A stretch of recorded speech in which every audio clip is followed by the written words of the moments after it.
नेकपा माओवादी केन्द्रको दल दर्ता नै खारेज गर्नुपर्छ भनेर निर्वाचन आयोगसम्म पुग्नुभयो। कति रिस छ है प्रचण्डसित? रिस होइन, के हो त? हामी पार्टी एकताकै पक्षमा संस्थापन पक्षलाई मानेर गयौँ, उहाँहरू छोडेर हिँड्नुभयो, उहाँले छोडे अब हेर्नुहोस् त तपाईँले। तपाईँ कहिले मैले माओवादी छोड्या होइन भन्नुहुन्छ, कहिले म एमाले हो भन्नुहुन्छ, कहिले निर्वाचन आयोगसम्म माओवादीको दल दर्ता खारेज गर्न पुग्नुहुन्छ। अलिकति कुरा प्रश्न बुझिएन के सर, जनताले बुझ्दैनन्। बुझ्ने भाषामा भनिदिनुहोस्। आज चाहिँ नेपालमा लोडसेडिङ मुक्त गराउनको लागि टोपबहादुर रायमाझीको पनि ठुलो योगदान छ। मुख्य योगदान छ भने मैले प्रचार नगर्नु पर्यो। टोपबहादुर रायमाझी यो काठमाडौँ उप त्यहाँ भौतिक मन्दिर हुँदा सबै सडक विस्तार गरेर सबै तोडफोड गरेर चाहिँ नयाँ बाटो बनाउनेमा मैले नेतृत्व गरेँ होइन। कुलमान घिसिङलाई मैले ल्याउनको लागि मैले चाहिँ 3 महिनासम्म इभ्यालुएसन गराएँ। के टोपबहादुर राय मन्त्री नहुनुपर्ने मान्छे हो? अरू हुँदाखेरि नहुनुपर्ने मान्छे हो? त भन्नुहोस् त। तर तपाईँ मन्त्री बन्नकै लागि नेकपा माओवादी छोडेको चाहिँ यथार्थ हो। त्यसो भए त अरू जहाँ जहाँ मन्त्री हुन्छ त्यहीँ जान्छु म। अहिले प्रचण्डले मन्त्री बनाउँछ, त्यसो त्यतिर मन्त्री बन्न हिँड्छु म। हुँदै जाँदा मन्त्री भयो। टोपबहादुर रायमाझी त 8-10वटा मन्त्री बनिसक्यो, कसले टिको लाएर हो थाहा छैन। भोलि संसदमा एक प्रकारले यही नारा लिएर हामी 2/3 बहुमत लिएर त्यसलाई हामीले उल्टाउन सक्छौँ। अझै पनि त्यो आश छ? केले छैन?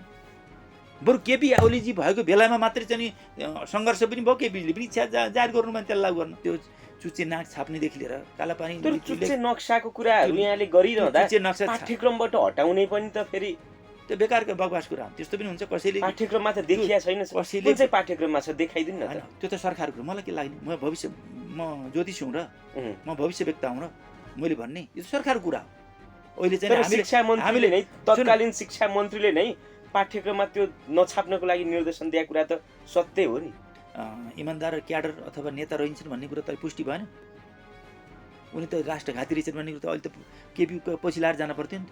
तर एमसिसीलाई यत्रो इस्यु, तर एमसिसी जुनसुकै हालतमा पनि लागू गर्नुपर्छ भनेर यहाँहरू त त्यो खालको अभिव्यक्ति दिइरहनु भएको थियो नि। बिल्कुल होइन। तपाईले त्यो बोल्नु भएको छैन? म बोलेको छैन। भिडियो देखाइदिउँ? भिडियो छ देखाइदिउँ? एमसिसी कुनै पनि हालतमा लागू गर्नुपर्छ भनेर तपाईँ ऊर्जा मन्त्रीको पद बहाली गरिरहँदा बोल्नु भएको छ। त्यो भिडियो हेर्नुहोस् टोपबहादुरजी।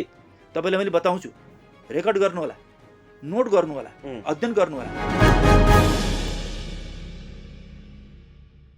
दर्शकवृन्द नमस्कार। सूत्र टिभीको प्रस्तुति कार्यक्रम साझा सरोकारमा यहाँलाई हार्दिक स्वागत छ। आज हामीसँग हुनुहुन्छ पूर्व उप प्रधानमन्त्री टोपबहादुर रायमाझी। यहाँलाई स्वागत छ सर कार्यक्रममा। धन्यवाद। तपाईँ जत्तिकै एउटा नेता जो राजनीतिमा निरन्तर एउटा सङ्घर्ष गरेर आउनु भएको छ, आज तपाईँलाई सम्बोधन गर्नको लागि न मसँग कुनै दलको नाम भयो, न मैले मान्यज्यू भनेर सम्बोधन गर्न पाएँ। यो एक खालको विडम्बना त हो नि है। राजनीतिमा धेरै धेरै उताप चढावहरू हुन्छन् हैन, सङ्कट आउँछन्, विपत्ति आउँछन्, सम्भावना आउँछन्, सबै ती हामी झेलेर जानुपर्ने हुन्छ। र हामीले सांसद अथवा ठुलो नेता अथवा मन्त्रीको ख्वाब राखेर हामीले राजनीति गरे होइन र कम्युनिस्ट आन्दोलनमा लागेको होइन, कम्युनिस्ट विचारलाई समर्थन गरेको होइन। तर कम्युनिस्ट विचारलाई समर्थन गर्दै आउनु भएको तपाईँ आजको मितिमा त दलविहीन हुनुहुन्छ नि। होइन, त्यो त चाहिँ हामी दलविहीन कहाँ छौँ? अहिले हामी नेपाल कम्युनिस्ट पार्टी नेकपा हुँदै अब सर्वोच्चको कारणले हामी एमाले भएका छौँ। र केही समय सर्वोच्च अदालतले नेकपा एमाले 10औं राष्ट्रिय महाधिवेशन आयोग समितिलाई चिन्दैन भन्यो। पछिबाट हामी लडिसकेपछि फेरि चिन्छौँ भन्यो। अहिले त हामी नेकपा एमालेको 10औं राष्ट्रिय महाधिवेशन आयोजक समितिमा छौँ। म त्यसको स्थायी कमिटीको सदस्य छु, केन्द्रीय स्थायी कमिटी। तपाईँ पूर्ण रूपमा माओवादी केन्द्रबाट अलग हुनुहुन्छ? होइन, माओवादीको लिगेज माओवादी त पहिले नै हामी छोडिसक्या हो, सबैले छोडिसक्या हो। नेपाल कम्युनिस्ट पार्टी माओवादी केन्द्र र नेपाल कम्युनिस्ट पार्टी एमाले हामीले विघटन गरेर नेपाल कम्युनिस्ट पार्टी नेकपा बनाइसकेका थियौँ। हामी 2 वर्ष त्यसमा अभ्यास गऱ्यौँ।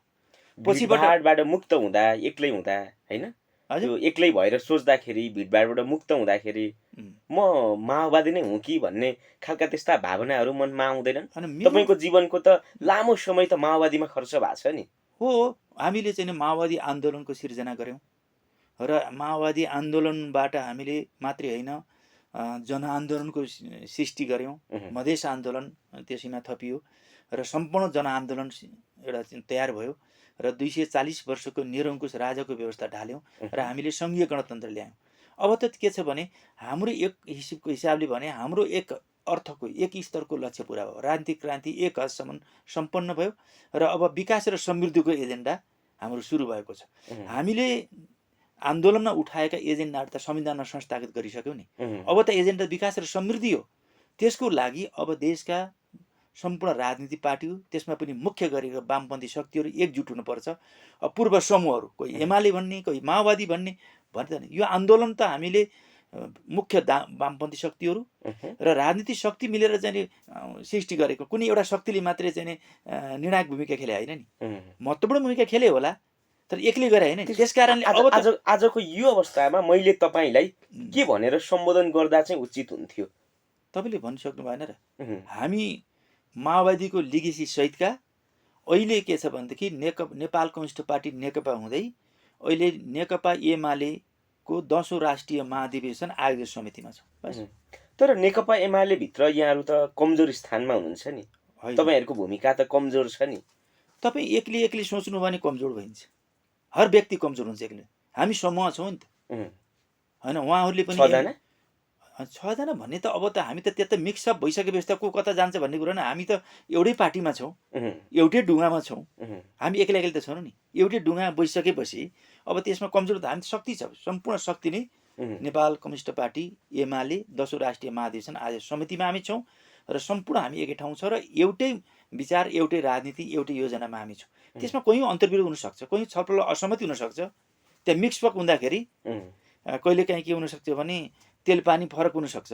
त्यो भइसकेको छैन हाम्रो होइन। हिजो पूर्व माओवादी आएका माओवादीतिर जाने अनि पूर्व एमालेतिरबाट आएका एमालेतिर जाने भन्ने हुँदैन। पूर्व एमाले र पूर्व माओवादीहरू बीच अधिकांश धारणाहरू त फरक हुन् नि होइन। अहिले हामीले एमालेका कयौँ धारणाहरू र माओवादीका कयौँ धारणाहरू जो थिए त्यसलाई हामीले आन्दोलन मार्फत परिवर्तन मार्फत संविधानमा संस्था गर्दै त्यो साझा धारणा भयो, साझा चाहिँ नि एजेन्डा भयो होइन। संविधान निर्माण गरिसकेपछि संविधानमा जे एजेन्डाहरू हामीले संस्थागत गऱ्यौँ त्यो साझा एजेन्डा साझा धारणा भयो। अब बाँकी रहेको कुरामा त हामी छलफल गर्दैछौँ, फेरि नयाँ धारणा हामी बनाउँदैछौँ, हामी छलफलकै क्रमछौँ। चोक्टा खान गएकी बुढी किनी केमा डुबी भन्ने जस्तो भए भन्ने चाहिँ तपाईँलाई कतिको लाग्छ? बिल्कुल छैन, बिल्कुल छैन। अब चाहिँ अब देशले राष्ट्रले जनताले खोजेको आवश्यकता भनेको अब विकास र समृद्धि, फेरि राजनीतिक क्रान्तिको फेरि पुनरावृत्ति होस् भन्ने जनता चाहन्न।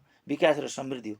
विकास र समृद्धिको महान अभियानमा हामी जुटिरहेका छौँ र त्यसको लागि हामीले एउटा राष्ट्र निर्माणको एउटा मास्टर प्लान निर्माण गर्दैछौँ। बहादुर रायमाझी लगायतका 6जनाका समूहहरू चाहिँ अल्पत्र परे भन्ने खालको चर्चा छन् के बजारमा? यो विरोधी र चाहिँ हामीले गरेको कामलाई चित्त नबुझेका होइन हाम्रा विरोधीहरूले चलाएका यो बकवास मात्रै हो, अरू केही पनि होइन। हामीसित त्यो हुनुपर्ने जरुरी छैन। हामी जहाँ हामी सन्तुष्ट छौँ भने उनीहरूलाई असन्तुष्टि व्यक्त गर्नुपर्ने के जरुरी छ? त्यो बकवास गर्नुपर्ने के जरुरी छ? हामी जहाँ छौँ कहिले पनि हामी अशान्ति भएन। नेकपा एमाले भित्र आज यहाँ सन्तुष्ट हुनुहुन्छ? तपाईँको त्यो स्थान छ, सम्मानजनक स्थान? किन हामी त छ त हामी सन्तुष्ट सम्मानजनक र सन्तुष्ट किसिमले अगाडि बढिरहेका छौँ। त देखिरहनु भएको छ। हामीलाई कोही दुविधा छैन, हामीलाई कोही सङ्कोच छैन, हामीलाई कोही निराश छैन। हामी उत्साहका साथ दृढ इच्छा शक्तिका साथ एउटा मिसनका साथ हामी अगाडि बढिरहेका छौँ। तर नेकपा एमाले भित्र पनि एउटा अन्तर्विरोध छ, सङ्घर्ष चलिरहेछ। त्यसलाई चाहिँ यहाँले कुन रूपमा निहाल्नु भएको छ? हेर्नुहोस्, राजनीतिमा सङ्घर्ष निरपेक्ष हुन्छ अनि एकता सापेक्ष हुन्छ।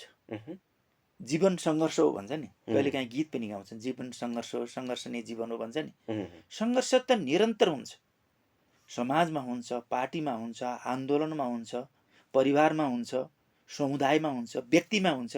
एउटा व्यक्तिमा पनि नकारात्मक र सकारात्मक हुन्छ, सही र गलतको बिचमा द्वन्द्व चलिआउँछ। एउटै दिमागमा पनि, एउटा व्यक्तिमा पनि, एउटा सेलमा पनि, एउटा अमिमामा पनि एउटा नेगेटिभ पोजिटिभ हुन्छ। भनिसकेपछि नकारात्मक र सकारात्मक बिचमा दुनियाँ चलिरहेको हुन्छ। यहाँ हामी बिजुली बोलिरहेको छ, यसमा प्लस र माइनस हुन्छ, उज्यालो र अँध्यारो, सानो र ठुलो, धनी र गरिब होइन, सत्य र असत्यको बिचमा सङ्घर्ष, सही र गलतको बिचमा सङ्घर्ष चले। सङ्घर्ष त जीवन हो, सङ्घर्ष त निरन्तर भइरहन्छ। सङ्घर्ष भएन भने लाइफ रहँदैन, आजको दिनमा यहाँले पुष्पकमल दाहाल प्रचण्डलाई भन्दा केपी शर्मा ओलीलाई नेता मान्न तयार हुनुहुन्छ, तयार निश्चित हुनुभएको छ। रूपमा अहिलेको चाहिँ नि वामपन्थी आन्दोलनमा अझै नेपालकै राजनीति आन्दोलनमा अहिलेका सिनियर नेता प्रमुख नेता जो हुनुहुन्छ त्यो मध्येको सबभन्दा राम्रो मैले भने 100%मा कोही पनि छैन, तर यी यहाँ सबै पनि हुनुहुन्न। म पनि छैन। त्यो भयो भने गलत हुन्छ। नकारात्मक सकारात्मक हुन्छ, त्यसलाई हामीले नकारात्मकमाथि सकारात्मकले विजय गर्ने हो, गलतमाथि सहीको विजय हासिल गर्दै जाने, नकारात्मक चिजहरूलाई मिनिमाइज गर्दै जाने, कमजोर बनाउँदै जाने र सही चिजलाई अगाडि बढाउँदै जाने। त्यसकारणले समकालीन नेतामा तर हिजो राजनीति सुरु गर्दादेखि एक खालको चाहिँ सहयात्री भएर केपी ओलीसँग चाहिँ राजनीति गर्ने सहयात्रीहरूलाई त केपी शर्मा ओलीज्यूले त्यो खालको निर्मम व्यवहार गर्न सक्नु हुँदो रहेछ भने तपाईँ त हिजो भर्खर केपी ओलीज्यूसँग हिँड्न थाल्नु भएको, कुनै दिन मलाई त्यो खालको व्यवहार हुन्छ कि भन्ने चाहिँ लाग्छ कि लाग्दैन? त्यस्तो होइन, आफूमा भर पर्छ, हेर्नुहोस्, आफ्नो विचारमा भर पर्छ होइन। अब साँच्चै भन्ने भने त केपीजीसँग चाहिँ नि माधवजी चाहिँ नि केपीबाट पीडित भयो भन्नुहुन्छ भने प्रचण्डबाट पीडित हुने मान्छे पनि त होला नि।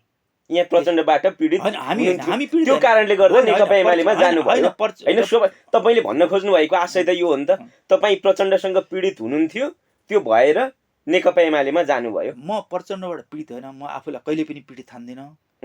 प्रचण्डजीसँग हाम्रो असहमति हो, अस्वीकार भयो। हामी जति बेलादेखि प्रचण्डसित सहकार्यमा रह्यौँ, प्रचण्ड कमरेडसँग, उहाँले त्यति बेला नै हाम्रो इष्टगल थियो। हामी करिब म 29 वर्षसम्म प्रचण्डजीसित सहकार्य गरेँ होइन। अब उहाँहरूले चाहिँ अब देशको भनौँ न पार्टीको विचार होइन, दर्शन, राजनीति, विधि, प्रक्रिया, मापदण्ड, योजना, कार्यक्रममा उहाँले अब विकास गरेर जानसम्म सम्भावना छैन। उहाँलाई कति पनि चाहिँ सङ्घर्ष गरे पनि रूपान्तर हुने सम्भावना नभइसकेपछि, उहाँ ओह्रालो लाग्दै गइसकेपछि अब हुँदैन, अब विकल्प सोच्नुपर्छ भनेर हामीले माओवादी पार्टीलाई खारिज गरेर विघटन गरेर हामी नेकपा बनाएको। हामी त्यही नेकपाको निरन्तरतामा छौँ। हुँदै जाँदा सर्वोच्चको कारणले एमाले पनि भन्नुपर्ने स्थिति आयो हामीलाई होइन। भन्नुपर्ने स्थिति त माओवादी पनि भन्नुपर्ने स्थिति त आयो नि त। हामी सर्वोच्च अदालतले त एमाले र माओवादी पूर्व स्थानमा फर्क्यौ भनेको थियो नि त, तर तपाईँ त आफ्नो पूर्व स्थानमा फर्किनु भएन। हामी पूर्व स्थानमा फर्केनौँ। त्यो त्यस्तो पनि भन्न मिल्छ, कसैलाई चाहिँ एमाले हो, कसैलाई माओवादी हो, कसैलाई मसाल होस्, कसैलाई काङ्ग्रेस हो, त्यो भन्ने त्यो त व्यक्तिको स्वतन्त्रताको कुरा हुँदैन। जहाँबाट आएको थियो त्यहीँ जाऊ। 2072 सालको संविधान त यहाँले लेख्नु भएको हो होइन? त्यो तपाईँले लेखेका संविधानमा संविधानको अन्तिम व्याख्या गर्ने अधिकार सर्वोच्च अदालतलाई हुन्छ भनेर त सही छाप गर्नु भएको छ नि। व्यक्तिको स्वतन्त्रता, दलीय स्वतन्त्रता, विचारको स्वतन्त्रतामाथि त्यस्तो चाहिँ नि संविधानको जगमा उभिएर निर्णय गर्ने हैसियत र चाहिँ नि स्वतन्त्रता सर्वोच्चलाई छ। तर त्यो चाहिँ नि व्यक्तिको वैयक्तिक स्वतन्त्रता होइन, आफ्नो वैचारिक स्वतन्त्रता, राजनीतिक स्वतन्त्रता, मानवीय स्वतन्त्रता, यस्तो स्वतन्त्रमाथि हस्तक्षेप गर्न मिल्छ? त एमालेमा जा, त माओवादीमा जा, त कङ्ग्रेसमा, यस्तो पनि भन्नु मिल्छ? यो त बिल्कुल गलत कुरा। यस्तो संविधानको जगमा टेकेर उसले व्याख्या गर्न सक्छ। त्यो फैसलाले, सर्वोच्चको त्यो फैसलाले टोपबहादुर रायमाझलाई चाहिँ कतिको फाइदा कतिको बेफाइदा भएको छ? त्यो फाइदा बेफाइदाको कुरा छोड्नुहोस्, हामीले चाहिँ जे विवेकले आफ्नो व्यक्तिगत स्वतन्त्रता, मानवीय स्वतन्त्र, व्यक्तिको जो स्वतन्त्र त्यो प्रयोग गरेका छौँ हामीले। किनभने हामी नेपाल कम्युनिस्ट पार्टी नेकपा बनाएका थियौँ, एमाले र माओवादी केन्द्रलाई खारिज गरेर। हामीले संस्थापक अध्यक्ष, प्रथम अध्यक्ष केपी शर्मा ओलीले मानेका थियौँ र सर्वमान्य सर्वसम्मत दल नेता र प्रधानमन्त्री हामी केपी शर्मा। हामी त्यही संस्थापन वर्षमा नेकपाकै निरन्तरता भयौँ। साथीहरू उछिटिएर चित्त नबुझेर के कुरामा पद प्रतिष्ठा केमा चित्त नबुझेर स्वार्थको कारणले छोडेर जानुभयो। एमालेमा फेरि एकता हुने सम्भावना चाहिँ कतिको देख्नु भएको छ यहाँले? त्यो त सम्भावना छ। म त चाहिँ एकताकै पक्षधरको मान्छे हो, एकताकै पक्षमा चाहिँ उभिएको मान्छे हो। तपाईँ एकता बनाउन पनि मैले कोसिस गरेको थिएँ सुरुमा, त्यसपछि एकता बनाइसकेपछि त्यसलाई बचाउन कोसिस गरियो। अहिले पनि एकताको लागि, तर सफल त भइएन नि होइन? सधैँभरि सफल हुन्छ भन्ने कुरा होइन नि, निरन्तर लागि हुन्छ। हामी चाहिँ राजाको निरङ्कुश व्यवस्था फाल्नको लागि 240 वर्ष लाग्यो। लड्यौँ हाम्रो पिँढी, हामी मात्रै 240 वर्ष त लडे नि जनता। हामी पछिल्लो चरणमा 70 वर्षसम्म लड्यौँ होइन। भनिसकेपछि त इतिहास त धेरै हुन्छ नि। त्यति बेला त धेरै हामीले के सधैँभरि सफलता हासिल गरेका थियौँ र हार जित हुँदै आएका थियौँ। हामी लास्टमा चाहिँ ठुलो चाहिँ एउटा कसैले पताउँदै थिएन हामीले राजनीति गर्दा र राजाको निरङ्कुश व्यवस्था फाल्छौँ भन्दा हामीलाई पागल भन्थे मान्छे। अन्तत चाहिँ हामीले राजाको निरङ्कुश व्यवस्था हामीले ध्वस्त गऱ्यौँ र सङ्घीय गणतन्त्र ल्यायौँ। तर यो सबै उपलब्धि त जनआन्दोलनको हो नि। जनआन्दोलनको बाटोलाई नै लत्याएर तपाईँ त हिँडिसक्नु भएको छ। कसरी अनि जनआन्दोलन? तपाईँले फेरि हामीले त्यो गऱ्यौँ भन्न सुहाउँछ होइन, र? कसरी जनआन्दोलनको बाटो लत्याए हामीले जनयुद्ध, जनआन्दोलन, मधेस आन्दोलन र समग्र देशको आन्दोलनले राजाको निन्दको व्यवस्था पार्ने। यद्यपि त्यसमा जनयुद्धको महत्त्वपूर्ण भूमिका थियो। तर तपाईँ त जनयुद्धको बाटोबाट त टाढा जानु भएको छ नि, अहिले भाग्नु भएको छ नि त्यो बाटोबाट त। भाग्नु भएको भन्ने आरोप लाग्छ क्या। तिनी बकवास हुन्। हामीले अब जनयुद्धकै बाटो गरिरहेको छौँ, जनयुद्ध गर्ने भन्ने लागेको छौँ र हामी त एजेन्डा बदलियो। देशमा चाहिँ नि जो राजनीतिक क्रान्तिको एजेन्डा सँगसँगै कतिपय स्वार्थहरू पनि बदलिँदै गयो। होइन, तपाईँलाई भन्छु, प्रचण्डजीले होइन, हाम्रो त्यतिखेर अध्यक्ष हुनुहुन्थ्यो, प्रचण्डजीले माओवादी केन्द्रलाई खारिज गरेर विघटन गरेर होइन, एमालेसित एकता गरेर अनि पछि नेपाल कम्युनिस्ट पार्टी नेकपा बनाए होइन। उहाँले त्यसको जनयुद्ध बाटो छोड्नु भन्ने, उहाँले माओवादी केन्द्र छोड्नुभयो भन्ने, त्यस्तो भन्नु मिल्छ? हामी त्यसको प्रचण्डजीले 2 वर्षसम्म माओवादी केन्द्रलाई छोडेर नेपाल कम्युनिस्ट पार्टी हुँदा उहाँ माओवादी केन्द्रकै नेता भइरहने भन्ने पनि हुन्न। उहाँले चाहिँ माओवादीकै अथोरिटी अथवा माओवादीकै लिगेसी लिएको भन्ने हुने। टोपबहादुर रायमाझीले चाहिँ फेरि त्यो पुष्पकमल दाहालजीले त सर्वोच्च अदालतले गरेको फैसलालाई कार्यान्वयन गराउनु मात्र भयो हो नि त। माओवादीकै बाटोमा फेरि फर्किनु भएको अथवा माओवादीको विचारलाई चाहिँ विलिन गराउनु भएको भनेर व्याख्या गर्न त मिल्दैन नि। सर्वोच्चले यसो पनि भनेको थियो। त सर्वोच्चको चाहिँ निर्णय अलि पढौँ न त। एउटा सर्वोच्चले आफ्नो पार्टीमा फर्क्यो भन्यो, यदि चाहिँ तपाईँहरू पार्टी एकता नै चाहनुहुन्छ भने फेरि नेकपा होइन कि, नेकपा त कटेलजीले लैहाल्नु भयो होइन, त्यस कारणले भयो। र यदि तपाईँ पार्टी एकता चाहनुहुन्छ भने 15 दिनभित्रमा तपाईँहरूले चाहिँ नि फेरि हामीलाई चाहिँ नि दिनुहोस्, एप्लिकेसन दिनुहोस्, माग गर्नुहोस्, आउनुहोस् भन्ने थियो। तर त्यसको लागि त केपी ओलीज्यू कुनै पनि हालतमा तयार नै हुनु भएन। केपी ओलीजीले प्रचण्डजीलाई फोन गर्नुभयो र आउनुहोस् पार्टी एकतातिर लाउँ र तपाईँ हामी जाउँ भन्दाखेरि प्रचण्डजीले मान्नु भएन त्यतिखेर। त्यो त सत्य कुरा हो। त्यसपछि केपी ओलीज्यू एकताबाट भाग्नुभयो भन्ने खालका कुरा आउँछन् कि सर्वोच्चको फैसलापछि? होइन, त्यो गलत कुरा हो।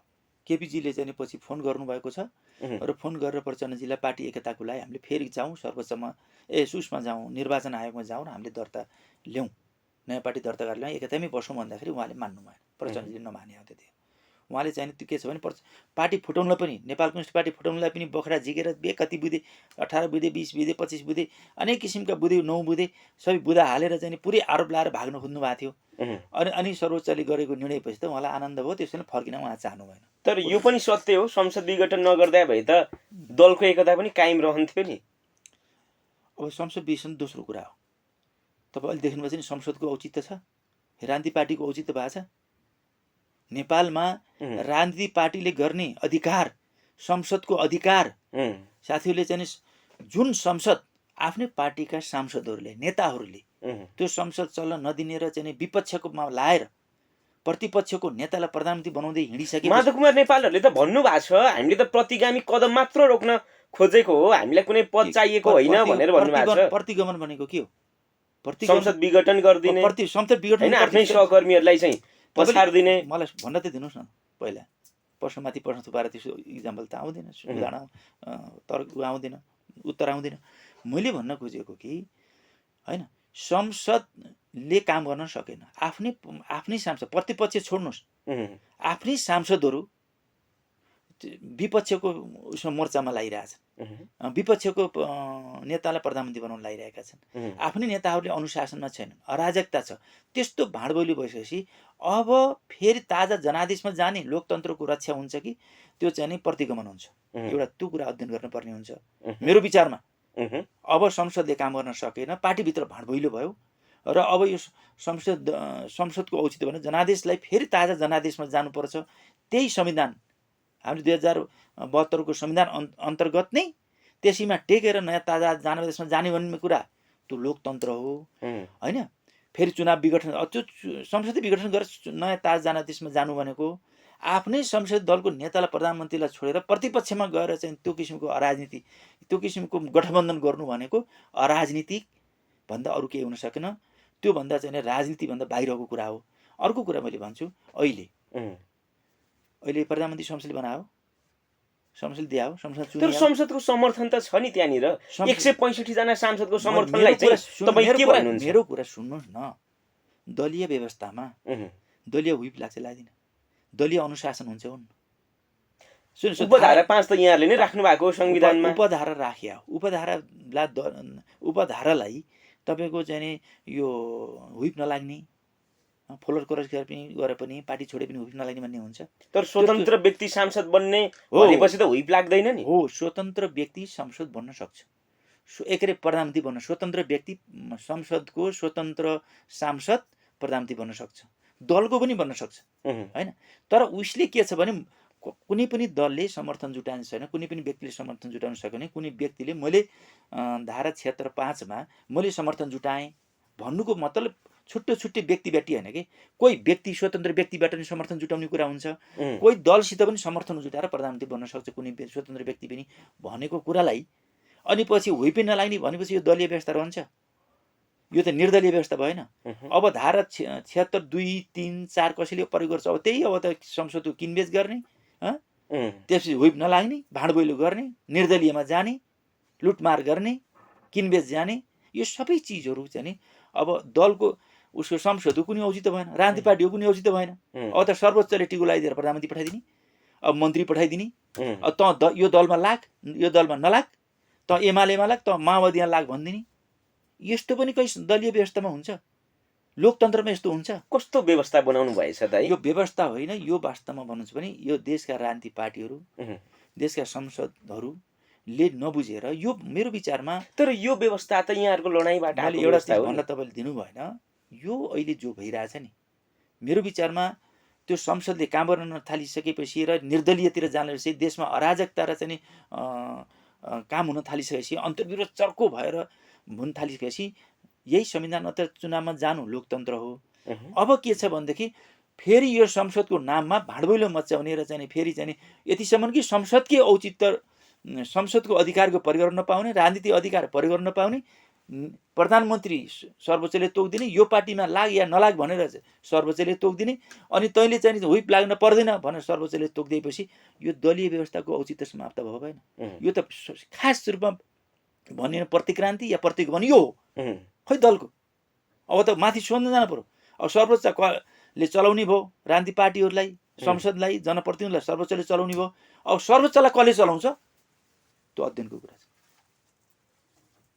यो हामीले लडेर आएको व्यवस्थामा नै गलत भएछ, हामीले गलत भएन, हामीले गलत लडाइँ लडेछौँ, गलत बाटो रोजेछौँ भन्ने चाहिँ लाग्छ कि लाग्दैन यहाँलाई आजको अवस्थालाई मध्यनजर गरेर हेर्ने हो भने? हामीले जे गरेका थियौँ ठिक गरेका थियौँ, अहिले आएर के छ भने सर्वोच्चले बेठिक गरेको छ।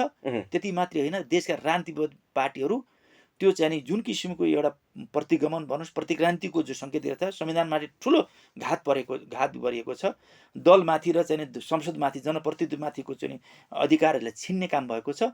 यसको विरुद्धमा देशका राजनीतिक पार्टीहरूले सचेत हुन जरुरी छ। यसको गलत चिजको उपयोग गरेर जुन किसिमको चाहिँ एउटा दलीय व्यवस्थालाई चाहिँ धराशायी पार्नेतिर गइरहेको छ, यो बेठिक भएको छ। यो दलहरूले बुझ्नुपर्छ, सरकारमा बस्ने बुझ्नुपर्छ।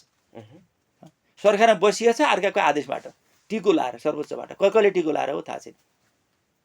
त्यो त जनताबाट चुनिएको प्रतिनिधिलाई त आफ्नो प्रधानमन्त्री छान्ने अधिकार हुन्छ नि। नेकपा एमाले भित्र एकताको लागि 2075 जेठ 19 मा फर्किने भन्ने खालको कुरा पनि आइरहेछ। तर जेठ 19 मा यदि नेकपा एमाले फर्किने हो भने तपाईहरुको स्थान त हराउँछ नि नेकपा एमाले भित्र। हराउँदैन, किन हराउने? कसैले पनि भनेको छैन।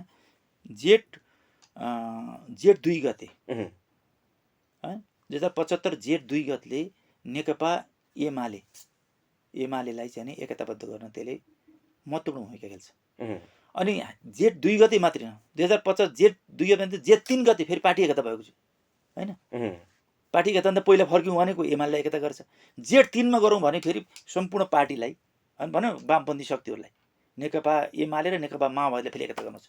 त्यसैले जेठ 2 गते भन्दा 2 गते पनि आफ्नो ठाउँमा ज्यादै महत्त्वपूर्ण छ एमालेलाई एकता गराउनलाई। अनि जेठ 3 गते फेरि चाहिँ के हुन्छ भनेदेखि एमाले र माओवादीलाई अथवा अरू पार्टीलाई पनि मिलाउनको लागि फेरि त्यसले मतलब जेठ 1-2 मा गइसके जेठमा 3 मा जानै पर्ने हुन्छ। यहाँ अझै पनि नेकपा एकीकरणको पक्षधरमा हुनुहुन्छ अझै पनि? बिल्कुल बिल्कुल, हामी त एकीकरण छौँ। एमाले र हामी मिलेका छौँ, हामी माओवादी पृष्ठभूमि आएका छौँ। केपीजीहरू अरू साथीहरू एमाले कस्तो खालको एकता सर? पटक पटक संसद विघटन गराउने खालको एकता कि होइन? बिल्कुल तपाईकै शब्द सापटले भन्नुपर्दा सर्वोच्चमा अधिकार सम्पूर्ण अधिकार सर्वोच्चमा निहित गर्ने एकता कि हैन स्वार्थ रहितको एकता कि कस्तो एकता? हामी स्वार्थ रहित एकता, हामी त्यसैको नेतृत्व छौँ। कसले स्वार्थ के पुगेन र कता गए त्यो छोडिदिनुहोस्। शक्ति पृथकीकरणको सिद्धान्त अनुसार न्यायपालिका, व्यवस्थापिका र चाहिँ कार्यपालिका हैन, त्यो शक्ति पृथकीकरण आफ्नो आफ्नो क्षेत्र छ नि त। कार्यपालिकाको आफ्नो क्षेत्र छ, न्यायपालिकाको आफ्नो क्षेत्र छ, व्यवस्थापिका आफ्नो छ।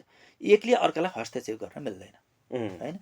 यहाँ त के छ भने कार्यपालिका र व्यवस्थापिकामाथि अब चाहिँ न्यायपालिकाले चाहिँ निर्देशित गर्ने, डिक्टेट गर्ने जो भइरहेछ त्यो बेटी कुरा।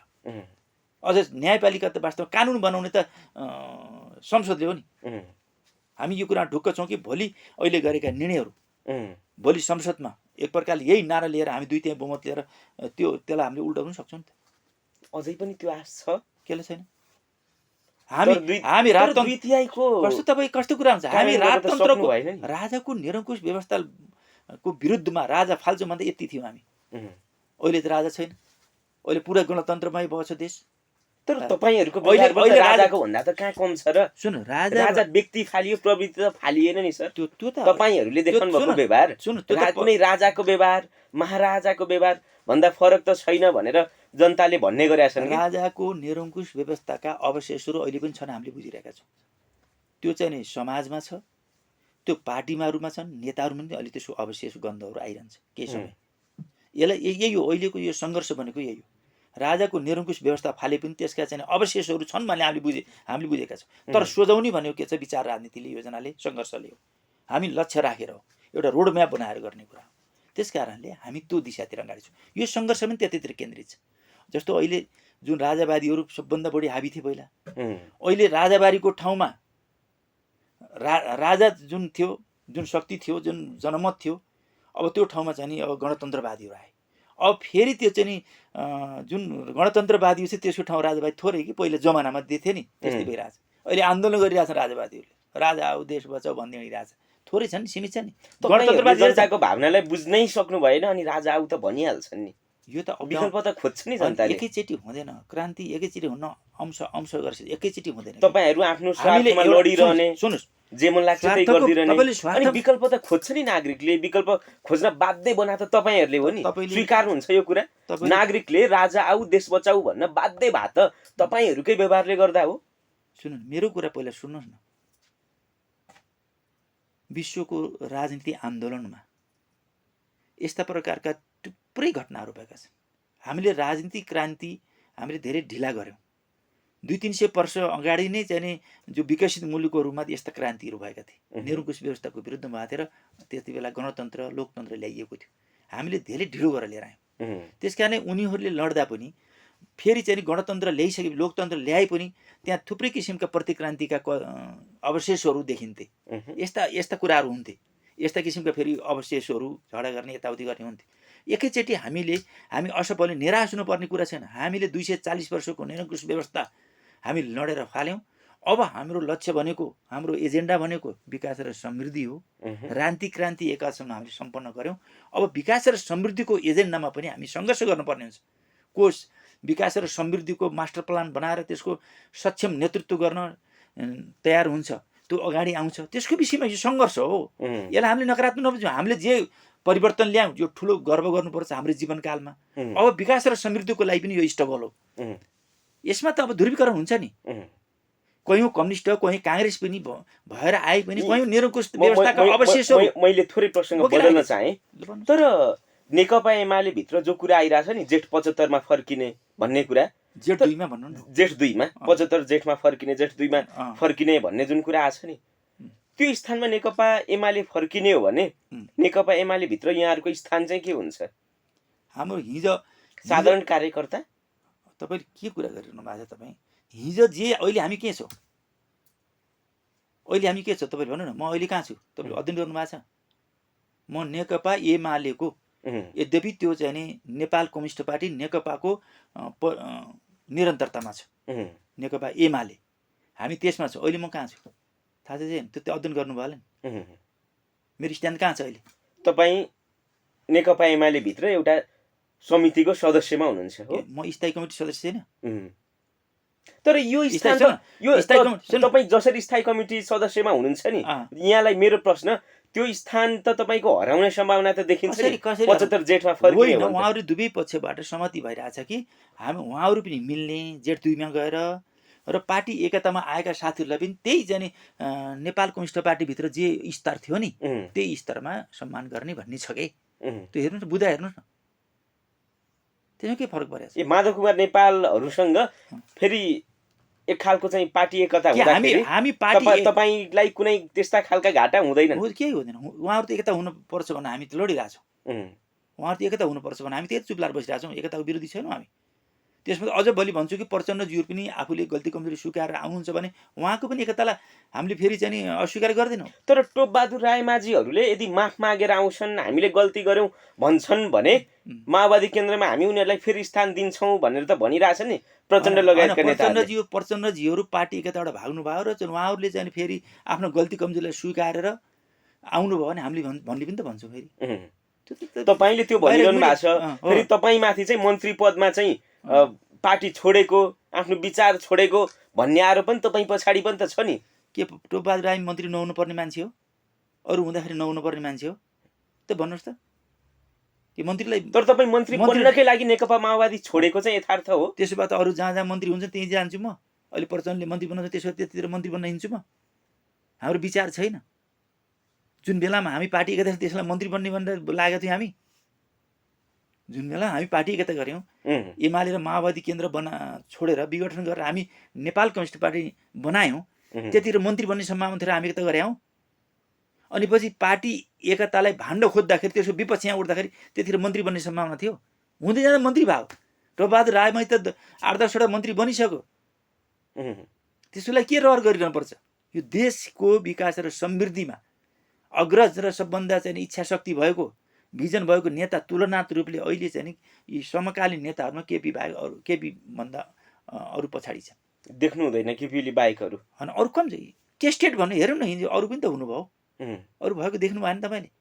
तपाईँ हेर्नुहोस्, विकास र समृद्धिको एजेन्डामा सरकारमा गएपछि विरोध गर्छन् मान्छेले, त्यो एउटा कुरा हो। तर चाहिँ के छ भने बाहना छ, अब त सरकारमा गएपछि अब देउबाजीको सरकारलाई सबै अब केन्द्रित गरेर विरोध गर्न थालेका छन्। तर केपी ओलीको सरकारले 3.5 वर्षको बिचमा कहिल्यै पनि नागरिकका भावना बुझ्नै सकेन भन्ने आरोप त छ नि। त्यो त मिडियाको कुरा हो, त्यो त उसको त्यो हल्ला कुरा हो। किन नबुझ्ने? सुखी नेपाली र हेर्नु भएको थिएन त्यत्रा सडक आन्दोलनहरू? देख्नु भएको थिएन? सडक आन्दोलन त अहिले पनि त हुन्छ। अब हुन्छ नि फेरि यो सरकार बिचमा। यो त विपक्षले त सडक आन्दोलन गरिरहन्छ। तपाईँहरू पनि गर्ने तयारीमा हुनुहुन्छ? होइन, विपक्षले अरूले पनि गर्छन्। गलत चिजको विषयमा त गर्नु त पर्यो। विपक्ष त तपाईँहरू पनि हो नि अहिले। गलत चिजको विषयमा गर्न परेन होइन? नागरिक अधिकारको विषयमा, विकास र समृद्धिको प्रश्नमा सङ्घर्ष पनि त गर्न पर्ने हुन्छ। यो त स्वाभाविक कुरा हो। तपाईँ हेर्नुहुन्छ भने 3 वर्षको अवधिमा केपी शर्मा ओलीजीले विकास र समृद्धि र सामाजिक सेवा सुरक्षाको प्रश्नमा, होइन, राष्ट्रियताको प्रश्नमा इतिहासमा कसैले गरेको थियो? तपाईँले चाहिँ त्यो चुच्चे नाक छाप्नेदेखि लिएर कालापानी चुच्चे नक्साको कुराहरू यहाँले गरिरहँदा पाठ्यक्रमबाट हटाउने पनि त फेरि त्यो बेकारको बकवास कुरा हो। त्यस्तो पनि हुन्छ। कसैले पाठ्यक्रममा त देखिया छैन। कसैले चाहिँ पाठ्यक्रममा छ देखाइदिनु न त। त्यो त कर्मश छाप्ने भन्ने कुरा नै थियो। लागु कर्मश गर्दै जाने भन्ने कुरा नै थियो। एकचोटि लागु हुन्छ। अहिले चाहिँ शिक्षा मन्त्रीले नै, तत्कालीन शिक्षा मन्त्रीले नै पाठ्यक्रममा त्यो नछाप्नको लागि निर्देशन दिएको कुरा त सत्य हो नि। त्यो त उनी केपी शर्मा ओलीको चाहिँ नि वास्तवमा इमान्दार क्याडर अथवा नेता रहन्छन् भन्ने कुरा त पुष्टि भएन। उनी त राष्ट्रघाती रहेछन् भन्ने कुरा त अहिले त केपी पछि लाएर जान पर्थ्यो नि त। उनी त चाहिँ नि अर्को पक्षमा लाग्यो नि त। उनी पार्टीभित्र पनि त विपक्ष हुन्छ, पार्टीभित्र पनि आफ्नो पक्ष नलाग्ने बित्तिकै राष्ट्रघाती त तपाईँले त्यही त भन्नु, तपाईँको कुराले चाहिँ पुष्टि गर्छ नि त। जुन प्रधानमन्त्रीको कुरा मन्त्रीले मानेन, छाप्नु मानेन, तपाईँले निर्देशन दिए शिक्षा मन्त्री भन्नुहुन्छ, ती स्टेजमा त अहिले त केपी पक्षमा छैन नि त। त्यो तपाईँकै तर्क मैले फर्काएको, तपाईँकै इक्जाम्पललाई मैले केपी ओलीमाथि एउटा आरोप छ कि सिमानाको नाममा चाहिँ जनताको भावना बटुल्ने, चुच्चे नक्साको नाममा जनताको भावना बटुल्ने, जनताको भावना बटुल्नको लागि चाहिँ एक खालको उहाँसँग क्षमता छ भन्ने आरोप पनि लाग्छ नि। राम्रो काम त्यो चाहिँ नि भावना बटुल्ला भनेको इमान्दारी होइन। भावना बटुलिरहँदा त्यो सँगसँगै काम त देख्न पाइएन नि। काम देख्नु भएन। उहाँले चाहिँ नि संसदबाट कोही हिम्मत गरेको थियो, कोही नेताले हिम्मत गरेको थियो आफ्नो सिमानालाई आफ्नो नक्सामा हालेर चाहिँ पार्लियामेन्टमा पास गराउने? कसैले हिम्मत गरेको थियो? देख्नु भएन तपाईँ? त्यतिसम्म त गर्न सक्नु पर्थ्यो नि। नेपालको राष्ट्रिय भावना, नेपालको चाहिँ भूमिलाई आफ्नो नक्सामा हालेर संसदमा पास गराउने हैन, त्यो हैसियत तर बजारमा के खालको चर्चा पनि छ भने सामन्त गोयल र प्रधानमन्त्री केपी शर्मा ओलीको भेटवार्ता भएपछि पाठ्यक्रममा त्यो छाप्नबाट रोकियो भन्ने चर्चा पनि त छ। अघि भन्नुहुन्छ चाहिँ प्रधानमन्त्रीको कुरा स्वास्थ्य के अरे शिक्षा मन्त्रीले मानेन भन्नुहुन्छ। तर शिक्षा मन्त्रीलाई त्यो खालको निर्देशन भयो होला नि त प्रधानमन्त्रीबाट। बिल्कुल गलत कुरा होइन भन्नु न। शिक्षा मन्त्री मलाई यस्तो निर्देशन दिएर बहादुरजी एकदम सिधा बताइदिनुहोस्, सामन्त गोयल भारतीय रहका प्रमुख सामन्त गोयल र तत्कालीन प्रधानमन्त्री केपी शर्मा ओलीको भेटवार्ता पछाडि किन रोकियो त? रोकिया पनि केही पनि छैन, त्यो निरन्तर योजनामा छन् हाम्रा। जुन हामीले निर्णय गर्छौँ त्यो तुरुन्तै कार्यान्वयन नसकिन्छ। जस्तो हामीले संविधान सभाको निर्वाचन गर्ने भन्यो, पहिलो निर्वाचनले संविधान निर्माण सकेन, अनि दोस्रो निर्वाचनले मुस्किलले बल्ल 2072 चाहिँ हामीले संविधान निर्माण सक्यौँ। टाइम त लाग्यो त। 64 देखिबाट 64बाट 72सम्म कमसेकम 8-9 वर्ष त लाग्यो त। भनिसकेपछि हामीले भन्न बित्तिकै हुन्छ भने त्यहाँ त धेरै अन्तर्विरोध हुन्छन्, समस्या हुन्छन्, झेल्न पर्ने हुन्छ नि। पहिला नक्सा छाप्ने ठुलो कुरा, कसैले छाप्न सके नचाहने कुरा, अब त्यसलाई कार्यान्वयन गर्न केही टाइम त लिन्छ त। अब त्यसो भए त तपाईँले हेर्नुहोस् न, अहिले केपी शर्मा ओलीले उहाँको नेतृत्वमा आफ्नो भूमिलाई पारेर नक्सा छाप्ने काम भयो। अब सरकार देवप्रकाशजी छ, अरू साथीहरू हुनुहुन्छ होइन, प्रधानमन्त्री अरू साथी हुन्छ, गठबन्धनको सरकार छ, यसले तुरन्त कार्यान्वयन गरे हुन्छ नि। देखाओस् त कार्यान्वयन गरे। अस्ति तपाईँले देख्नु भएन, केपीजी चाहिँ नि प्रधानमन्त्री हुँदा तपाईँको एमसिसीको विरोध गरेर सडकमा पुरै एमसिसी चाहिँ नि कुनै केपीजीले एमसिसी लागू गर्न खोजिया थिएन, तर एमसिसीलाई यत्रो इस्यु, तर एमसिसी जुनसुकै हालतमा पनि लागू गर्नुपर्छ भनेर यहाँहरू त त्यो खालको अभिव्यक्ति दिइरहनु भएको थियो नि। बिल्कुल होइन, तपाईले त्यो बोल्नु भएको छैन। म बोलेको छैन। भिडियो देखाइदिउँ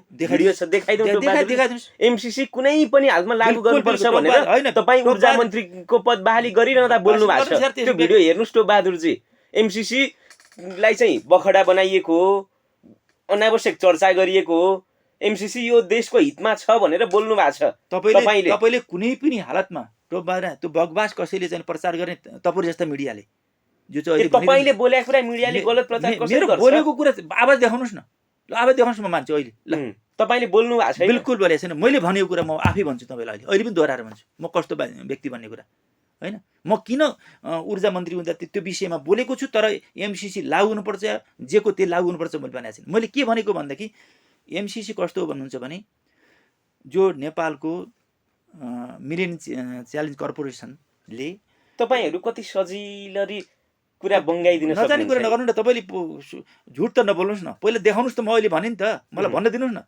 पहिलो कुरा के छ भनेदेखि मिलेनियम च्यालेन्ज कर्पोरेसनले कस्तो के भइदियो भन्नुहुन्छ भने, नेपालको ऊर्जा र नेपालको सडकमा लागू गर्ने भनेको छ बजेट हो। त्यो बजेट लागू गर्ने सन्दर्भमा जे सम्झौता भएको छन् ती सम्झौता कयौँ चाहिँ राष्ट्र हित विरोधी छन्, बुझ्नु नि। मैले भनेको के थियो भने, कि त चाहिँ यो एमसिसी खारिज गरौँ, कि नेपालको हितमा अनुकूल बनाएर त्यस्ता राष्ट्रघाती बुदाहरूलाई त्यसलाई चाहिँ करेक्सन गरौँ।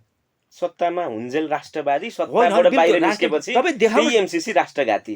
तपाईँले देखाउनुहोस् न भने कि मैले म बोलेको कुरा के हो, यो हो कि भन्ने कुरा म यही बोलेको छु। मैले भनेको कि किन मैले त्यो प्रश्न दिएको नि, यसलाई रोक्न मिल्दैन, यसलाई चाहिँ धेरै लेट गर्नु हुने, एउटा डिसिजन नपुगौँ, या त यसलाई करेक्सन गरेर लागू गरौँ राष्ट्र अनुकूल बनाएर, हित अनुकूल बनाएर, या त यसलाई खारिज गरौँ।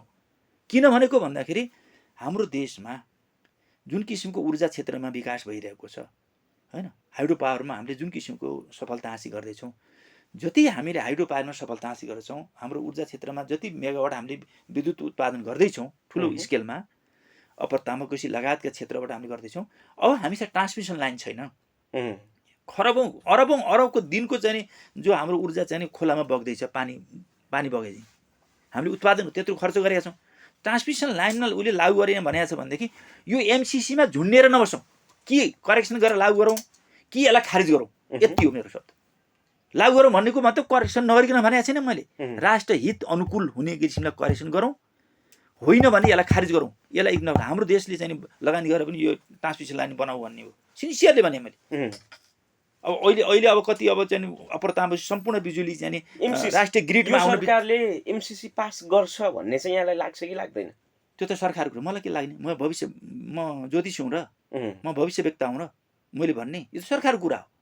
हिजो त्यत्रो विरोध गरौँ केपीजीलाई चाहिँ, यदि केपीजीले चाहेको त चाहिँ पेलेर पनि गराउनुहुन्थ्यो नि सायद, यदि इच्छा लागेको भए त।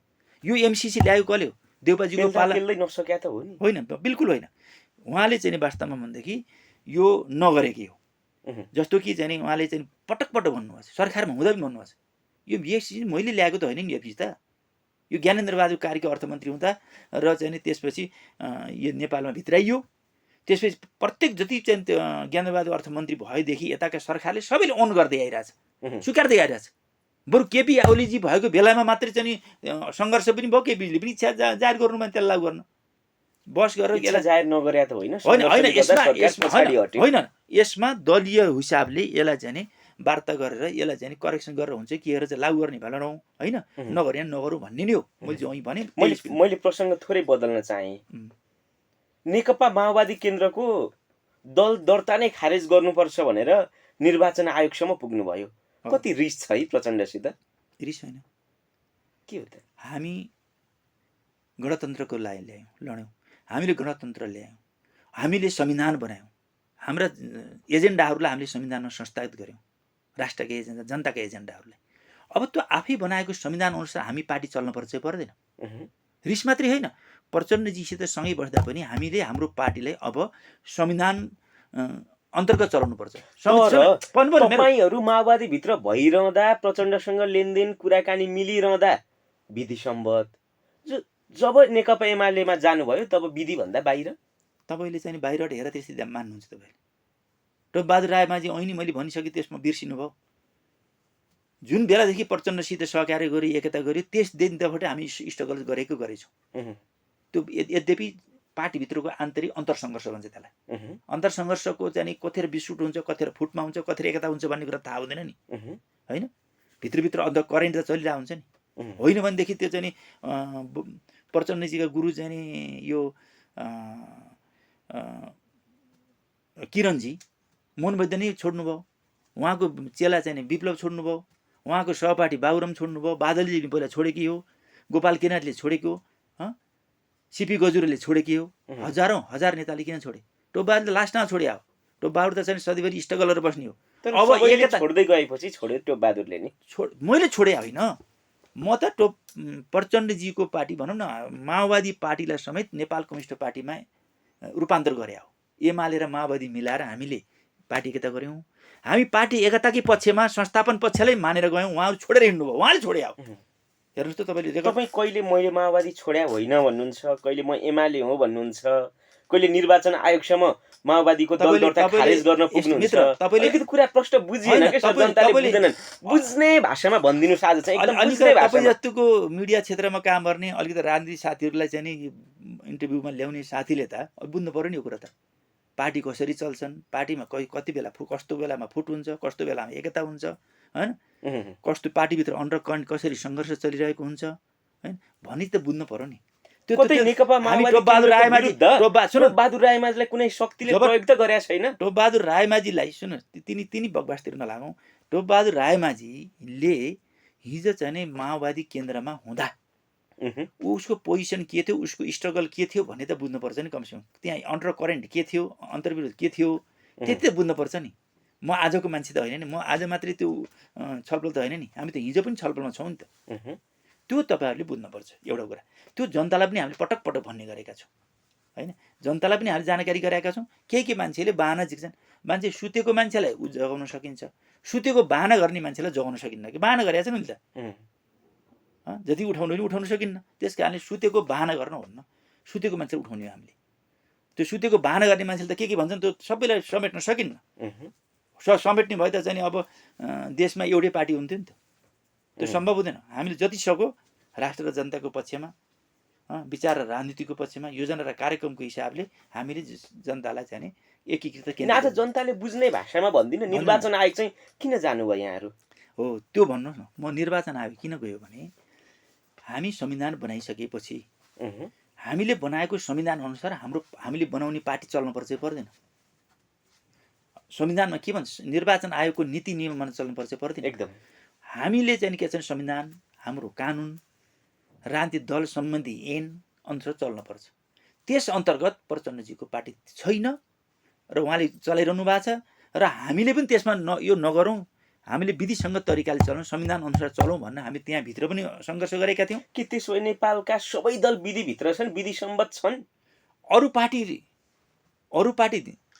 त्यो स्तरको चाहिँ नि अराजकता छैन नेपाल कम्युनिस्ट पार्टी माओवादी केन्द्र भने अराजकता तपाईँले मैले एक दुईवटा इक्जाम्पलै दिन्छु के त्यो मिल्छ तपाईँले स्टडी गर्नु होला यो हाम्रो तथ्याङ्कबाट होइन निर्वाचन आयोगको तथ्याङ्कबाट नै हामीले सबै लिइसकेका छौँ र एउटा कमन सेन्स पनि के छ भने पार्टी दर्ता गरिसकेपछि राष्ट्रिय पार्टी भइसकेपछि त्यसले 5-5 वर्षमा महाधिवेशन गर्नुपर्ने हुन्छ होइन भने त्यो दर्ता खारिज हुन्छ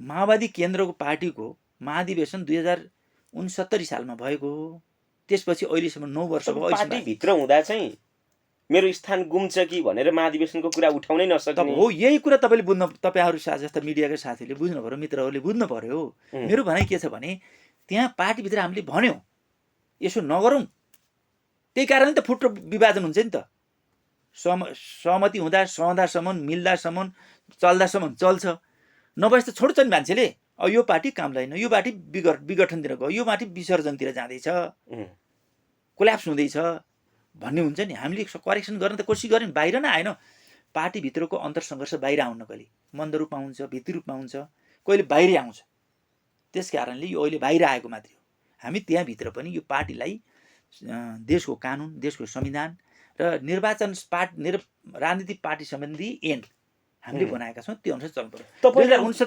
फेरि दोहोऱ्याएर भन्छु 2069 सालमा एउटा हामीले कर्मकाण्डी महाधिवेशन गरेका थियौँ कर्मकाण्डी किन भनिन्छ तपाईँले यो पनि सोध्नु मलाई भन्नुहोस् न म बताउँछु कर्मकाण्डी भन्छ भने बुझाइदिनु महाधिवेशन गर्दा के हुन्छ भनेदेखि तलबाट लोकतान्त्रिक विधि अनुसार प्रतिनिधिहरू चुनिएर आउँछन् तर त्यो भएन माथिबाट नेताले नाम लिने यिनी मान्छेलाई बोलाउने महाधिवेशन कुनै तलबाट लोकतान्त्रिक विधि अनुसार चुनिएर आएन नाम लेखेर बुझाउने त्यसपछि महाधिवेशन जाने महाधिवेशनमा चाहिँ स्वस्थ प्रतिस्पर्धा हुन्छ नि कोही अध्यक्षमा पनि प्रतिस्पर्धा हुने पदाधिकारी प्रतिस्पर्धा हुने सेन्ट्रल कमिटीमा प्रतिस्पर्धा हुन्छ नि फलानालाई केन्द्रीय समितिमा राख्ने फलानालाई यो पदमा राख्ने भनेर पहिला लिस्ट बनाएर त्यसपछि सुनाइदिने ल ताली पिट्नुहोस् भने 2-4 जना अगाडि राख्ने ताली पिट्ने त्यसपछि विरोध गरे पनि हुन्न भन्ने हिँड्ने यस्तो खालको कर्मकाण्डी हुन्थ्यो कि त्यसको हामीले काफी मात्रामा तपाईँलाई मैले बताउँछु रेकर्ड गर्नु होला नोट गर्नु होला अध्ययन गर्नु होला हामीले त्यसपछि हेटुडा महाधिवेशनपछि 1 वर्षपछि हामीले विराटनगर सम्मेलन गर्यौँ राष्ट्रिय सम्मेलन गर्यौँ त्यस्तै कर्मकाण्डी भएपछि हामीले भण्डाफोर गरेर हामीले बहिष्कार गरेर आएको कुरा हो बहिष्कार गरेर काठमाडौँमा आएर सबै उम्मेदवार सबैले भोट हाल्ने भन्ने गरेर म त्यसको सचिव भएँ अलि दिन त विरोध गरियो कति विरोध गर्ने भनेर फेरि अलि दिनलाई मानियो फेरि यस्तो खालको कर्मकाण्डी कामहरू भइरहेको स्वार्थ पुरा भएपछि स्वार्थ पुरा होइन मित्र स्वार्थ पुरा होइन देशको हितमा जनताको हितमा जति अब अलिकति चाहिँ धैर्यता गर्न पर्यो भनेर हो अहिले करेक्सन गर्न सकिन्छ कि भनेर हो बुझ्नु नि ए माओवादीलाई प्रचण्डलाई करेक्सन गराउनै सकिएन अब सम्भव पनि छैन त्यो अहिले मैले सम्भावना देखिनँ अब असम्भवै त नभनौँ अहिले तत्कालै असम्भव देखेका छौँ हामीले होइन तपाईँले हेर्दै जानु तपाईँले कुनै प्रसङ्गमा प्रचण्डले चाहिँ आफ्नो प्राइभेट कम्पनी जस्तो गरेर पार्टी चलाए भन्नुभएको थियो कसरी आज त्यसको चाहिँ आधार दिनुहोस् न अब त्यही त अहिले मैले केही इक्जाम्पल दिएँ होइन तपाईँ हेर्नु न सेन्ट्रल आधार यिनै हुन् त्यो पनि एउटा आधार हो सबै होइन तपाईँले सुन्नुभयो भने माओवादी पार्टीका मैले सार्वजनिक पनि भनेको छु माओवादी पार्टीले एकचोटि चाहिँ 4000 को केन्द्रीय समिति बनायो भने सुन्नुभएको थियो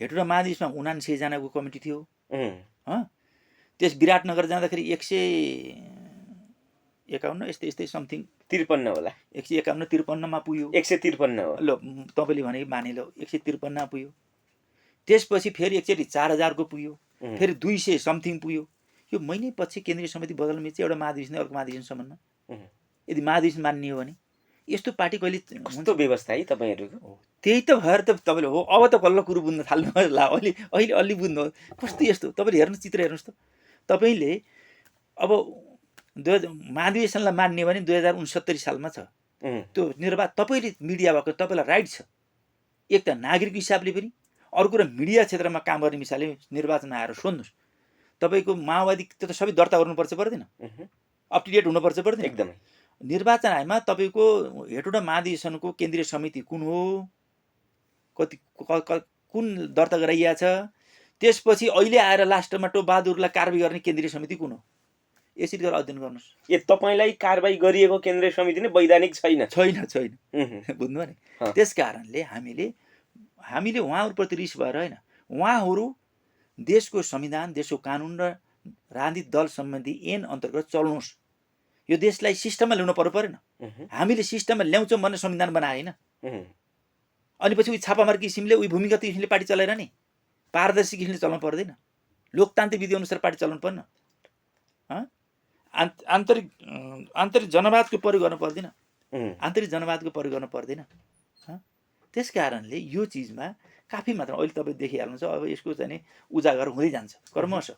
तपाईँले आफै बुझ्दा पनि हुन्छ। यदि मैले भनेको कुरा गलत रहेछ भने म सबै चिज भोग्न तयार छु। निर्वाचन आयोगले पनि चाहिँ निर्वाचन आयोगले माओवादी पार्टीलाई एक खालको तपाईँकै शब्द सापट लिएर भन्ने हो भने एक खालको कारबाही गर्छ भन्ने कुरामा चाहिँ विश्वस्त कतिको हुनुहुन्छ? उसले गर्नुपर्ने, उसले गल्ती गरेको छ। गल्ती गरिसकेपछि त चाहिँ के छ भने त उसले त फेरि त्यो करेक्सन गर्ने हो त आफूले छोड्नुपर्ने हुन्छ। त्यसमा गल्ती दोहोऱ्याउँदै गएको छ निर्वाचन आयोगले। अब निर्वाचन आयोगको कुरा सुनेर सर्वोच्चले पनि त्यसलाई फेरि ठप्पा लगाइदियो, त्यसले गल्ती गरिरहेछ। गल्ती त सर्वोच्चले गर्दै गइरहेछ नि। हामीले सर्वोच्चले गरेको कुरालाई हामी मानेका छौँ, तर स्वीकार गरेका छौँ, मान्दिन पर्ने स्थिति आयो कि। तर गल्ती छ भने त पाउनु पर्यो नि। एकता र सङ्घर्ष, हाम्रो एकता भनेको उहाँहरूको कुरालाई अहिले मान्दैनौँ, नमानेर अराजक हुन पनि भएन। तर फेरि हामी त्यो गलत छ भन्न पनि पाउनु पर्यो, भोलि करेक्सन गर्नुपर्छ भन्ने पनि भन्ने। हामी स्ट्रगललाई एकता सँगसँगै हुन्छ।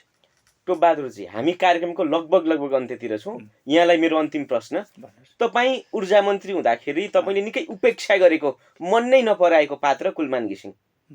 तर कुलमान घिसिङको त फेरि नियुक्ति भयो, यो विषयमा चाहिँ यहाँको धारणा के छ? तपाईँलाई कुलमान घिसिङलाई टोपबहादुर रामेले मनै नपारेको व्यक्ति भन्ने कसरी जानकारी भयो? पहिलो यहाँले एक खालको उपेक्षा त गर्नु मैले कसरी म उपेक्षा गरेँ सुन्नुहोस्, मैले बताउँछु। म 2072 सालमा ऊर्जा मन्त्री भएको, उप प्रधानमन्त्री भएको मान्छे। कुलमान घिसिङलाई मैले ल्याउनको लागि मैले चाहिँ 3 महिनासम्म इभ्यालुएसन गराएँ। देशका वरिष्ठ भूतपूर्व सचिवको नेतृत्वमा मैले इभ्यालुएसन गराएर अब फाइनल कुलमान घिसिङलाई अब नियुक्ति गर्न कुनै बाधा हुँदैन। अब सबै इभ्यालुएसन गराएर उहाँलाई पास गराएर मैले आधार तयार गरेको कुलमान घिसिङलाई विद्युत प्राधिकरणको एमडी बनाउनलाई मैले चाहिँ नि वास्तवमा त्यो भूमिका खेलेको मान्छे हुँ र कुलमान घिसिङले आफै पनि भन्नुभएको छ। एक दोस्रो कुरा, कुलमान घिसिङलाई मैले चाहिँ नि के छ भन्नुहुन्छ भने यो देशको ऊर्जा क्षेत्रको विकासको लागि हैन, ऊर्जाको चाहिँ नि एउटा 79 बुँदे मास्टर प्लान, देशको चाहिँ नि ऊर्जामा हामीले कायापलट गर्नुपर्छ भन्ने हैन, ऊर्जा सङ्कट निवारण आयोग, निवारण योजना भन्ने विषयमा हामीले एउटा चाहिँ बुकलेट छ, 79 बुँदे बुकलेट छ। कुलमान घिसिङले पनि त्यो बुकलेट बनाउनको लागि पनि उहाँलाई एउटा सदस्य चुनेर राखेको थिएँ मैले। त्यही चरणमा मैले उहाँलाई एमडी बनाउनलाई पनि मैले चाहिँ प्रस्ताव राखेर इभ्यालुएसन गराएको थिएँ। त्यसकारण त्यही मैले बनाएको इभ्यालुएसनको आधारमा उहाँ नियुक्ति भएर 4 वर्षसम्म कार्यकाल बिताउनु भयो। राम्रै काम गर्नुभयो, मैले नराम्रो काम गर्ने भनेको छैन। कुलमान घिसिङले आफ्नो कार्यकालमा गरेका कामप्रति त सन्तुष्ट हुनुहुन्छ पूर्ण रूपमा? मैले ल्याएकी हो, मैले ल्याउन पहल गरे हो र उहाँले राम्रै काम गर्नुभयो, ठिक छ, ओके। र अर्को कुरा सँगसँगै मैले के पनि तपाईँलाई बताउन चाहन्छु भने त्यसो भइसकेपछि अब अर्को मान्छे उहाँ त आफ्नो कार्यकाल पुरा गरेर जानुभयो, त्यसपछि एउटा कार्यकालमा राम्रै काम गरेपछि फेरि थप्नुपर्छ भन्ने पनि अर्को साथी तयार भएर बस्नु भएको छ, हितेन्द्र साक्य भन्ने हैन।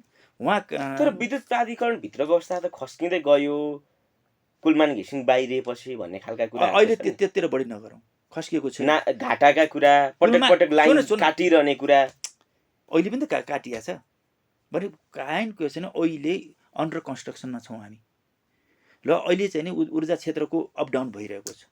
कुलमानजी सँगै हुँदा पनि, कुलमानजी आफै हुँदा पनि हामीले लोड सेडिङ आधार रूपमा गरेका थियौँ। देशव्यापी लोड सेडिङ अझै भएको छैन, अझै पनि सिस्टमको विकास भएको छैन। हामीसित ऊर्जा अब राम्रोसित उत्पादन भइरहेको छ, हामीसित स्ट्रक्चर राम्रो छैन कि।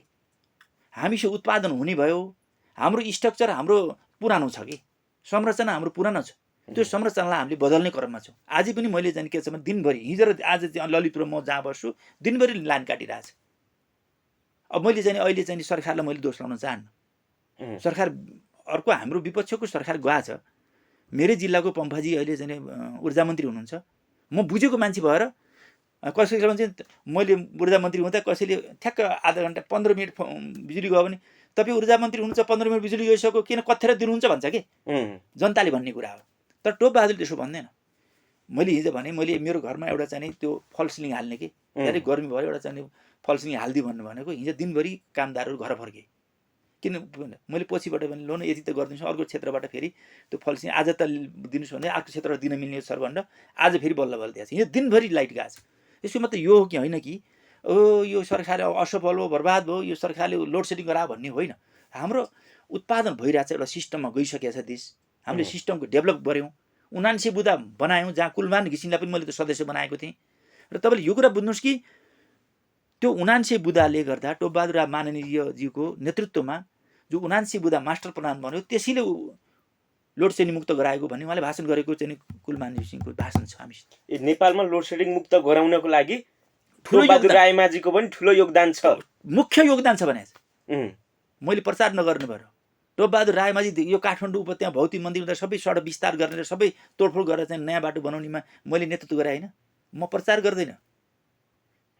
अहिले यो बागमती विष्णुमतीको जो कोरिडोर बन्दैछ नि ढल निकास बन्दैछ गिरिनेर एरिया बन्दैछ मैले मास्टर प्लान बनाएर बनाएँ अहिलेसम्म बन्दैछ। ती सबै मास्टर प्लान टोपबहादुर रायमाझी यस नोट गर्नुहोस् अध्ययन गर्नुहोस्।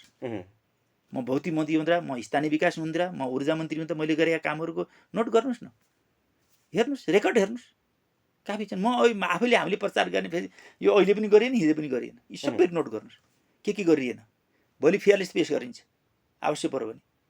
यहाँलाई मेरो अन्तिम प्रश्न म यो देशको कार्यकारी प्रमुख बन्छु यो देशको प्रधानमन्त्री बन्छु भन्ने आश चाहिँ यहाँलाई कतिको छ? मलाई त्यो खुवाब छैन। अनि हुँदै जाँदाखेरि राष्ट्रले जनताले जिम्मेवारी दियो भने एउटा कुरा हो होइन। गर्दै जाँदा म त्यति ठुलो महत्त्वाकांक्षा लिएर मलाई यो नभई हुन्न भन्ने मेरो केही पनि छैन। म जहाँ बसेर पनि देश र जनताको सेवा गर्ने हो देश र जनताको देशको विकास गर्ने हो समृद्धितिर अगाडि बढाउने हो देशमा एउटा कल्चरको विकास गर्ने एउटा सिस्टमको विकास गर्नुपर्छ। टोपबहादुरजी यो महत्त्वपूर्ण समय र संवादको लागि यहाँप्रति हार्दिक आभार।